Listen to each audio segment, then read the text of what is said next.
बिस्मिल्लाहिर्रहमानिर्रहीम। क्या आप जानते हैं किसी बीमार की अयादत करना, उसकी खबर लेना कितना बड़ा काम है। अली रज़ी अल्लाह ताला अन्हु फरमाते हैं कि मैंने रसूलुल्लाह सल्लल्लाहु अलैहि वसल्लम को एक दफ़ा फरमाते सुना कि अगर कोई शख्स किसी बीमार की अयादत के लिए जाता है, चल कर जाता है, तो वो ऐसे चल रहा होता है जैसे जन्नत के बागों में चल रहा हो। अगर वो दिन के टाइम अयादत के लिए गया है तो अल्लाह ताला 70,000 फ़रिश्ते जो से हैं उनको उस पर मुख्तस कर देता है कि वो शाम तक उस बंदे के लिए दुआए रहमत करते हैं। और अगर वो रात के वक़्त इयादत करने के लिए जाता है तो 70,000 फ़रिश्ते मुख्तस होते हैं जो उस शख्स के लिए सुबह तक दुआ करते हैं। सुभान अल्लाह।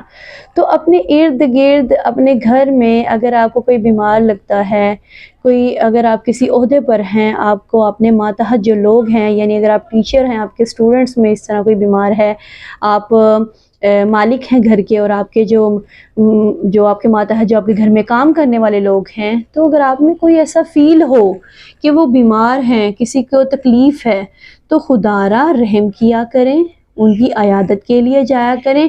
क्योंकि अयादत के लिए जाना, हम बीइंग मुस्लिम, हमारा आजकल का जो ईमान हो गया इतना कमज़ोर है, हम जन्नत की लालच में बैठे हुए हैं, बस जन्नत मिल जाए किसी तरीके से, लेकिन अमाल हमारे वैसे नहीं है।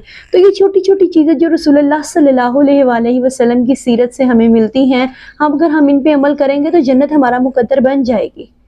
तो आपके इर्द गिर्द अगर कभी ऐसा हो, कोई मुसीबत में हो, कोई परेशानी में हो, कोई तकलीफ़ में हो, तो उसकी अयादत के लिए लाज़मी जाया करें। जज़ाकल्लाह।